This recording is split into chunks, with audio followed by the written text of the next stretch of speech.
एक बार पुनः सभी का स्वागत है। यूपी टेट 2018 पेपर 1 में, जिसको हम लोग प्राथमिक लेवल का प्रश्न कहते हैं, उसमें एक प्रश्न आया हुआ था समांतर रेखाओं से संबंधित। और इस तरह का प्रश्न लगभग हर बार पूछा जाता है कि कुछ रेखाएं खींची जाती हैं, उसके बाद उसमें कोण पूछे जाते हैं कि फला कोण, यह कोण कितना आता है, कैसे आता है। तो पहले देख लीजिए ये प्रश्न कैसे आया हुआ है, उसके बाद हम इससे संबंधित और प्रश्न देखेंगे। पहले क्या पूछा है, ए बी समांतर सी डी। देखिए प्रश्न यही है आपका, ए बी समांतर सी डी, ए बी समांतर सी डी ये दिया गया है। इसमें दो रेखाएं पी क्यू और एम एन एक दूसरे को काट रही हैं, तिरछे रूप में काटी हैं, तिरछी रेखाएं हैं।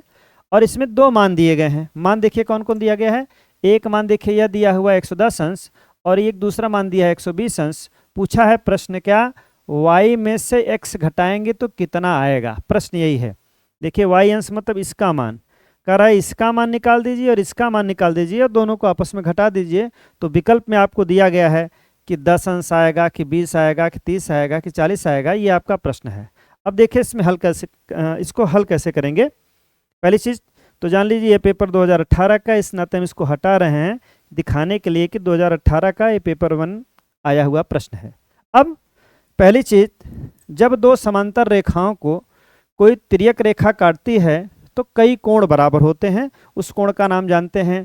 एक एकांतर कोण बराबर होता है, संगत कोण बराबर होता है, शीर्षाभिमुख कोण बराबर होते हैं। ये तीन एंगल आपके बराबर होते हैं। कौन कौन? एकांतर कोण बराबर होते हैं, संगत कोण बराबर होते हैं, शीर्षाभिमुख कोण बराबर होते हैं।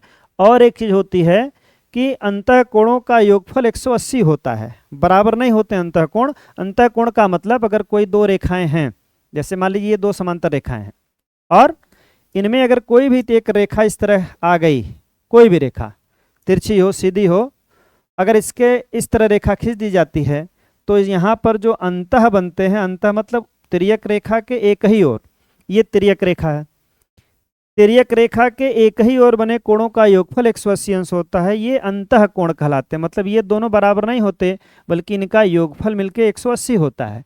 ये हमारा प्रश्न दिया हुआ है। तो तीन तरह की चीजें आज जान गए कि एकांतर कोण बराबर होते हैं। देखिए एकांतर कोण कौन कौन, अगर ये पहचान लेंगे तो हो सकता है इसका उत्तर बड़े आसानी से आ जाए।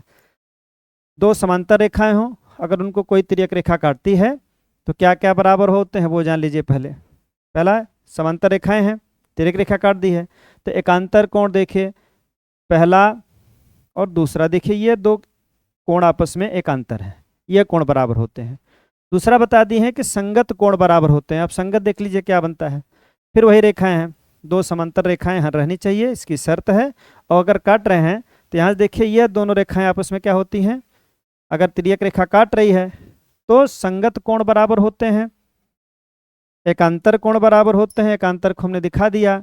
अब देख लीजिए संगत कोण बताए हैं। संगत मतलब सीढ़ियों जैसे कोण होने चाहिए। देखिए यहाँ पर ये कोण और ये कोण संगत होते हैं, जितना वैल्यू इसकी होगी उतनी वैल्यू इसकी होगी।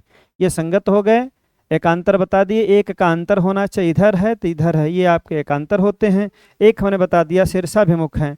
शीर्षाभिमुख क्या होते हैं कि देखिए यहाँ पर ये शीर्षाभिमुख डमरू जैसे कोण समझ जाइए, वो शीर्षाभिमुख हैं।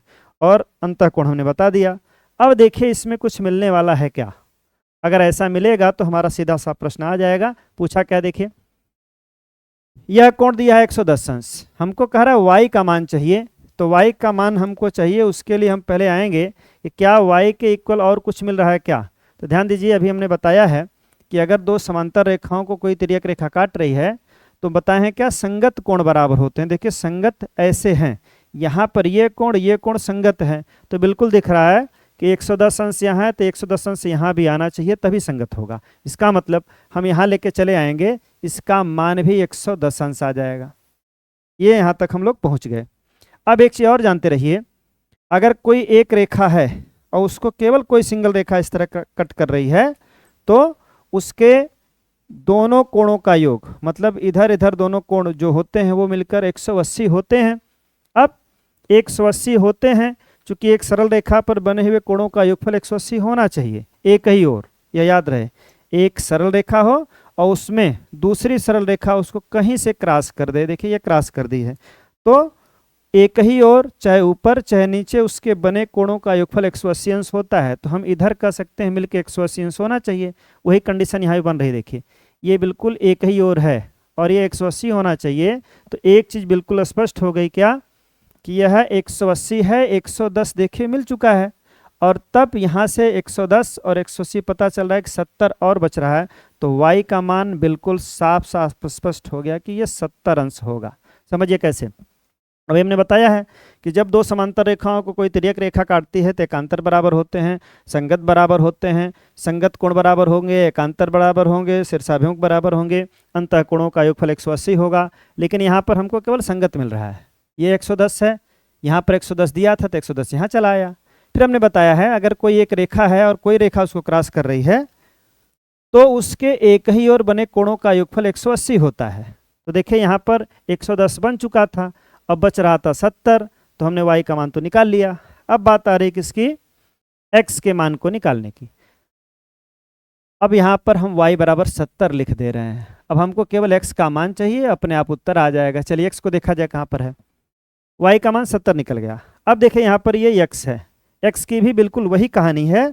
अभी हमने बताया है कि जब कोई एक रेखा आप देखें और उसको कोई रेखा क्रॉस करे तो उसके एक ही ओर बने कोणों का योगफल 180 होता है। देखिए इधर 180 होगा, कोई भी रेखा खींच के देखिए, और उसमें जितनी रेखाएं खींची जाएंगी सब एक ही योग और हैं, चाहे जितनी रेखा हैं सबका योग मिलकर 180 होना चाहिए। अब यहाँ पर वही सेम स्थिति आ रही है, जैसे यहाँ 110 था तो 70 बच गया था। अब यहाँ पर भी देखिए वही स्थिति आ रही है, 120 इधर है, जब 120 इधर है तो एक रेखा के एक ही मिलकर 180 होना चाहिए।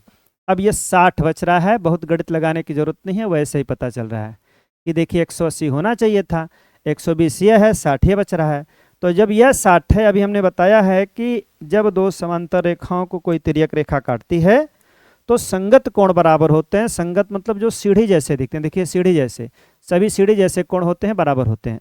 अगर एक मान ली यहाँ पर 70 है तो जितने सीढ़ी वाले होंगे सब 70 होंगे। अब वहाँ भी दिख रहा है कि सीढ़ी जैसा है, संगत है। यहाँ पर देखिए ये 60 है तो यह भी बिल्कुल क्या होगा, 60 ही होगा। अब x का मान भी पता चल गया कितना, 60 अंश। पूछा क्या था, देखिए y में से x अंश को घटा दीजिए, आपका सीधा सीधा उत्तर आ जाएगा क्या, 70 में से हमको 60 घटा देना है, उत्तर हमारा निकल गया कितना, 10 अंश। तो जानते रहिएगा हमारा उत्तर सीधे सीधे मिल गया 10 अंश। तो ऐसे प्रश्न आते रहेंगे, हम देखते रहेंगे। इसके बाद अगला कौन सा प्रश्न है जो बिल्कुल आसान है। आज के लिए इतना ही।